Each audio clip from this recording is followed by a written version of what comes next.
Hello future doctors, welcome back to our channel ayurvedic future. तो जैसे कि आज अपन लेके आए हैं आपके लिए संहिता का पेपर, जो कि आज ही हुआ है किसी एक यूनिवर्सिटी में। और आपको पता है कि जो क्वेश्चंस होते हैं वो डायरेक्ट रिपीट होने के पूरे पूरे चांसेस होते हैं। ठीक है, तो ये 2025 में जो पेपर हुआ है वो है संहिता का 2023 बैच का, जो आज ही पेपर लगा था। ठीक है, तो अपन इसको सॉल्व कर लेते हैं क्योंकि क्वेश्चंस रिपीट होने के पूरे पूरे चांसेस होते हैं। ठीक है, तो देखो अपन सॉल्व करेंगे अपने बड़े क्वेश्चंस। ठीक है, तो देखो इसमें पहला क्वेश्चन क्या है, और ये वही क्वेश्चंस हैं। देखो सबसे अच्छी बात क्या है, जो हमने आपको क्वेश्चंस करवाए हैं और जो most repeated important MCQs PYQs जो भी है उनकी सीरीज हमने बनाई है, मोस्टली सारे के सारे क्वेश्चंस वहीं से आए हैं। तो इससे आपको अंदाजा हो गया होगा कि वो जो लिस्ट है उसके जो वीडियोस हैं उनमें से जो क्वेश्चंस बता दिए गए हैं वो तो रिपीट होते ही होते हैं, तो आपको वो क्वेश्चंस तो बिल्कुल भी नहीं छोड़ने हैं। ठीक है, तो देखो जैसे कि अपना फर्स्ट क्वेश्चन इन्होंने दिया है कि देखो वैद्य वृत्ति एवं चिकित्सा चतुष्पाद के वैद्य के मतलब कि देखो राइट वैद्य वृत्ति। अब आपको पता है डिसिप्लिन्स ऑफ फिजिशियन मतलब कि वैद्य की जो 4 वृत्तियां होती हैं। अपन ने जब अपना चैप्टर पढ़ा था तो उसमें हमने आपको इंपॉर्टेंट लगवाया था कि वैद्य की 4 वृत्तियां कौन कौन सी होती हैं, जैसे कि मैत्री, कारुण्यम, आतेषु, सख्य, प्रीति। मतलब कि वैद्य कैसा होना चाहिए, अपना मैत्री मतलब कि मित्रता का भाव होना चाहिए, सख्य प्रीति मतलब प्रेम पूर्वक चिकित्सा करे। ठीक है, ऐसे ही कारुण्यम आत्रेषु मतलब कि साध्य रोगों में प्रेम पूर्वक चिकित्सा करे। ऐसे ये क्या होती है, अपनी 4 वृत्तियां होती हैं। तो ये देखो क्वेश्चन यहाँ पे रिपीट हुआ है। और देखो चिकित्सा के चतुष्पाद में से वैद्य के जो गुण होते हैं उनको बताइए।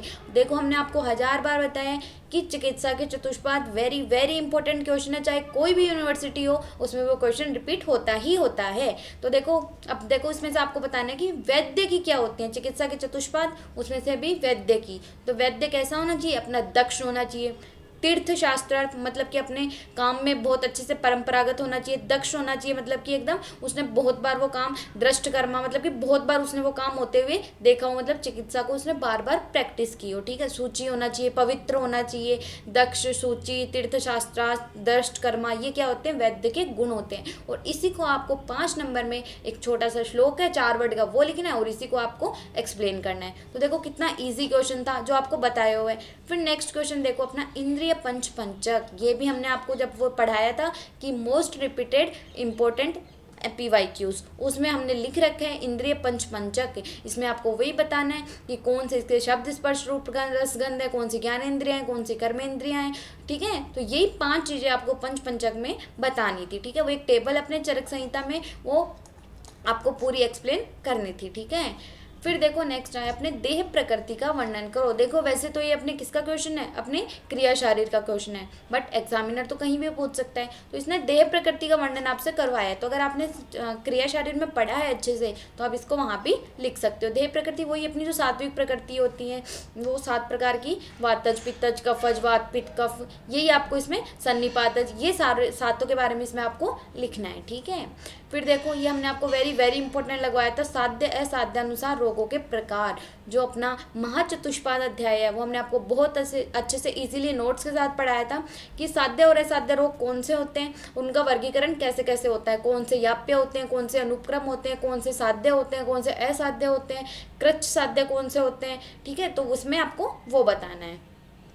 फिर नेक्स्ट देखो अपना क्वेश्चन क्या है, सामान्य विशेष सिद्धांत का वर्णन करो। तो देखो जब अपन ने फर्स्ट चैप्टर पढ़ा था उसमें अपन ने बहुत अच्छे से पढ़ा था सामान्य विशेष सिद्धांत, वेरी वेरी इंपॉर्टेंट है। और वो क्वेश्चन देखो यहाँ पे रिपीट भी हुआ है, क्या, सामान्य वृद्धि कारणम और विशेष क्या हो गया, हास हेतु विशेष। मतलब कि जो सामान्य होता है वो किसका कारण होता है, वृद्धि का कारण होता है, और जो विशेष होता है वो किसका कारण होता है, अपने हास का कारण मतलब कि कमी का कारण होता है। तो इसको इसी श्लोक को आपको पूरा इसमें एक्सप्लेन करना था। ठीक है, फिर नेक्स्ट क्वेश्चन देखो मंड, पेय, विलेपी। अब देखो कितना इजी क्वेश्चन है, मंड क्या होता है, पेय क्या होती है और विलेपी क्या होती है, इनके गुण धर्म लिखने थे। अब देखो मंड, पेय, विलेपी, इनमें कितने कितने पार्ट्स में पानी लिया है और कितने कितने पार्ट्स में इसमें चावल वगैरह जो भी द्रव्य होता है वो लिया है। ठीक है, द्रव और द्रव्य दोनों की मात्रा कितनी कितनी ली है वही लिखनी है। कौन सा पीने में स्नेह करता है, कौन सा दीपन पाचन के काम आता है, ठीक है, कौन सा रुक्षता करता है, कौन सा विबंध करता है, वही इसके सारे गुणधर्म इसमें लिखने थे। ठीक है, फिर नेक्स्ट देखो ये अपना क्वेश्चन है अष्टांग हृदय का। जो लास्ट के जो चैप्टर्स हैं 10 to 15 चैप्टर्स, वो अपन ऐसे सोचते हैं कि ये तो हमने क्रिया शरीर में पढ़ रखे हैं, तो अपन उसको छोड़ देते हैं। बट देखो वहाँ से भी क्वेश्चन आता है, और हमने जो आपको बताया था अपनी PYQ की जो मतलब वो बनाया था ना वीडियो, उसमें हमने आपको बताया था कि एक वेरी वेरी इंपॉर्टेंट क्वेश्चन है, कोई भी एक रस का आपको रस गुण कर्म का आपसे वर्णन करवा लेगा वो आपको। देखो इसने क्या पूछा है, मधुर रस के कर्म गुण और अति सेवन जन्य लक्षण लिखने हैं। तो जो अपना मधुर रस होता है उसका कर्म क्या क्या होता है, वही जो अपने क्या करता है, कफ को बढ़ाता है, इससे अपने क्या हो जाती है, इसके अति सेवन से अपनी जो स्थौल्य की कंडीशन होती है वो हो जाती है, प्रमेय हो जाती है। तो यही सारे इसमें आपको लिखने हैं कि इसके कर्म क्या क्या होते हैं, षड इंद्रिय प्रसादन होता है, क्या क्या ये काम करता है, तो इसमें वही लिखने हैं। मधुर रस आपने बहुत बार सुना है, इसके कर्म क्या होते हैं, कौन से दोष को बढ़ाता है। अति सेवन कर लेंगे तो अपन क्या होते हैं, अपन को पता है षटपथ पिबली का मतलब कि चींटियों को प्रिय होता है, तो यही इसमें बताना था। ठीक है, फिर नेक्स्ट क्वेश्चन देखो, ये भी अपने अष्टांग का है कि आम की परिभाषा लिखते हुए साम निराम दोष के लक्षण लिखो। तो देखो जब हमने आपको पढ़ाया था तब आपको बहुत अच्छे से बताया था कि आम क्या होता है। आम वही होता है अपचित आहार, मतलब कि जो अपना आहार है वो पच नहीं पाता पूरी तरीके से, जो अपक्व आहार होता है वो क्या बना देता है, आम बना देता है अपनी बॉडी में। ठीक है, और उससे क्या होता है, जो जैसे अल्सर विसूचिका जैसे रोगों को क्या करता है, वो उत्पन्न करता है। और ये क्वेश्चन पहले भी बहुत बार रिपीट हो चुका है, तो इसे वेरी वेरी क्वेश्चन है, आगे भी जो यूनिवर्सिटीज़ के पेपर होंगे उसमें रिपीट होने के चांसेस हैं। फिर वही साम निराम दोष से क्या क्या, जैसे कि श्रोतो अवरोध हो जाता है, विबंध हो जाता है, इसमें भी ये बताना है। ठीक है, तो इसका एक श्लोक है 2 लाइन का, वो आपको इसमें लिखना है। आप जितने मतलब कि क्वेश्चंस देखो, ऐसे तो 5 नंबर के छोटे छोटे क्वेश्चन हैं जो आपको सबको आते हैं, बट एग्जामिनर उसी को नंबर देगा जो फॉर्मेट को फॉलो करेगा। ठीक है, और संहिता का वैसे भी एक ही पेपर होता है, और सब्जेक्ट में तो ये है कि आप एक सब्जेक्ट में 50 मार्क्स ले आओगे, दूसरे पेपर में आप 50 मार्क्स ले आओगे, तो दोनों पेपर्स में मिला के आपको 100 मार्क्स लाने होते हैं। बट अपने जो संहिता होती है उसका तो पेपर ही एक होता है, तो आपको कोशिश करनी है कि आप एक फॉर्मेट को फॉलो करो और अच्छे से पेपर दो। ठीक है, तो आप जितने श्लोक आपको याद हो सकें आप याद करो और उसको हाईलाइट करो। जितना आपको श्लोक के वर्ड भी कुछ याद आ रहे हो तो उनको हाईलाइट करो ताकि एग्जामिनर का उस पर ध्यान पड़े। ठीक है, और उसको एकदम नीट एंड क्लीन लिखना, टाइम मैनेजमेंट करना।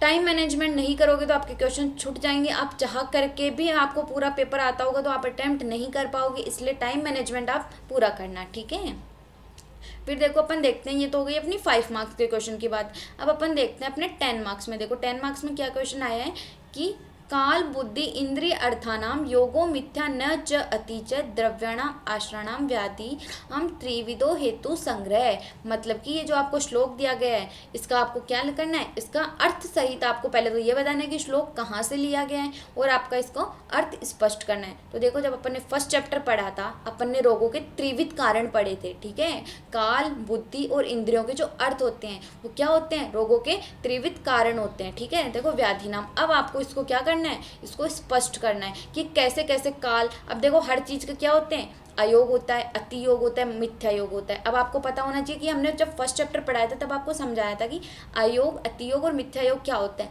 जैसे कि आप मान लो जैसे कि आपके चक्षु इंद्रिय का काम है उसको देखना। अब देखो अयोग तो आपको देखो हम बताते हैं कि अयोग, अति योग और एक हो गया अपना मिथ्या योग।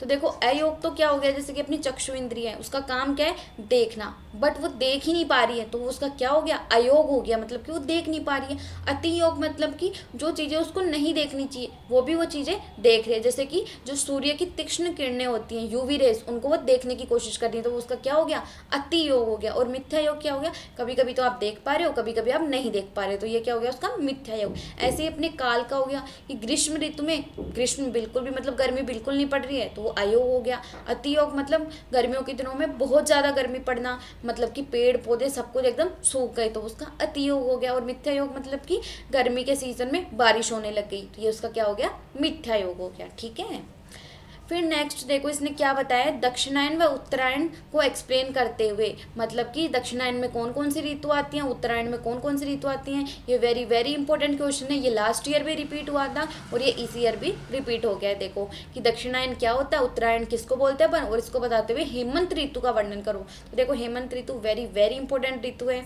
आपको इसको पढ़ना चाहिए। और ये वेरी इंपॉर्टेंट है, और इसका भी एक फॉर्मेट होता है, हर ऋतु को लिखने का एक फॉर्मेट होता है। कौन कौन सा आहार अपन को करना है, कौन कौन सा विहार अपन को करना है, कौन कौन सा त्याज्य है, तो उसी फॉर्मेट में हमने आपको जब वीडियो पढ़ाया है, एक एक ऋतु पढ़ाई है, जब हमने ऋतुचर्या आपको पढ़ाई है तो एक एक वीडियो में हमने एक एक ऋतु पढ़ा रखी है, जो वेरी इंपॉर्टेंट है विद एक फॉर्मेट के हिसाब से। अगर आप ऋतु को एक कहानी के फॉर्म में लिख के आओगे तो एग्जामिनर आपको कट कर देगा, आपको उसको एक पॉइंट में लिखना है, और वो पॉइंट्स वहाँ पे बता रखे, तो आप जाके वो वीडियो देख सकते हो। और वही दक्षिणायन और उत्तरायण भी वहाँ पे समझा रखा है अच्छे से, और ये वेरी इंपॉर्टेंट क्वेश्चन है, ठीक है। फिर नेक्स्ट अपन देखते हैं अपना कफ दोष स्थान है, मतलब कि जो कफ दोष है, वैसे तो ये क्रिया शारीर का है, और हमने आपको क्रिया शारीर में कफ दोष पूरे एक पेज में करवा रखा है, जो क्रिया शारीर में भी 10 मार्क्स में वेरी इंपॉर्टेंट है, और सेम एज इट इज़ वो यहाँ पे पूछ रखा है कि कफ दोष के स्थान क्या क्या होते हैं, कफ दोष के प्रकार क्या होते हैं, उसका कर्म क्या होता है, उसके संचय प्रकोप और प्रशमन कौन कौन सी जगह पे होता है। तो अपन को ये देखो सब कुछ बताना है कि कफ दोष का स्थान मेनली क्या होता है, उरग प्रदेश, कफ के कितने प्रकार होते हैं, अवलंबक कफ, तर्पक कफ, ये सब चीज़ें इसमें बतानी है। और उसके बाद इसके कफ के कर्म क्या क्या होते हैं, संधान करना, जोड़ने का काम करना, ठीक है, ये सब आपको लिखना है। फिर आपको ये बताना है कि कौन सी ऋतु में कफ का संचय हो रहा है, कौन सी में प्रकोप हो रहा है, कौन सी में शमन हो रहा है। तो देखो हमने आपको जब पढ़ाया था अपनी ऋतुचर्या, उसमें हमने आपको ट्रिक के साथ बता रखा है कि आपको आप ऐसे इसको याद कर सकते हो कि कौन सी ऋतु में संचय हो रहा है, कौन सी में प्रकोप और कौन से में शमन हो रहा है, ठीक है। फिर नेक्स्ट देखो जो अपना इंपॉर्टेंट क्वेश्चन व्यायाम, व्यायाम वेरी वेरी इंपॉर्टेंट है, ये पिछली साल भी आया था और इस साल भी ये क्वेश्चन रिपीट हुआ है। तो देखो व्यायाम की परिभाषा लिखते हुए, व्यायाम के गुण, मतलब कि व्यायाम क्या होता है, मतलब कोई भी ऐसी शक्ति जो अपन अपने शारीरिक श्रम जो अपन करते हैं उसको अपन ने क्या बोला है, व्यायाम बोला है, ठीक है। और व्यायाम के गुण क्या क्या होते हैं वही बताना है, इससे अपने शरीर में शिथिलता नहीं आती, अपने स्थौल्य नहीं होता, और अति व्यायाम से कौन कौन से दोष आते हैं। तो अति व्यायाम से कौन कौन से वो चीज़ें हो सकती हैं, अपने को हानि हो सकती है, वो लिखना है। सम्यक व्यायाम के क्या क्या लक्षण होते हैं कि अपने शरीर में लघुता आ जाती है, अपना जो शरीर होता है उसमें एकदम अपन को लघुता फील होती है, गुरुता नष्ट हो जाती है, यही इसमें लिखना है। और व्यायाम के सम्यक लक्षण कौन से होते हैं, तो इसमें ये सब कुछ ही बताना है, ठीक है। तो व्यायाम वेरी इंपॉर्टेंट है, आगे भी आपके रिपीट हो सकता है। तो देखो ये आज ही यूनिवर्सिटी का पेपर हुआ था, ये क्वेश्चंस वेरी वेरी इंपॉर्टेंट है, और आगे भी ये रिपीट हो सकते हैं, आगे आने वाली जो भी यूनिवर्सिटीज़ के पेपर होंगे उनमें भी ये रिपीट हो सकते हैं, ठीक है। तो देखो ये हमने सॉल्व करवा दिया, आगे और जो भी पेपर होंगे वो भी हम सॉल्व करवाएंगे, आप पढ़ते रहिए, ठीक है। Okay, all the best. और अगर आपको पसंद आया हो तो do like share and subscribe our channel. Okay, all the best.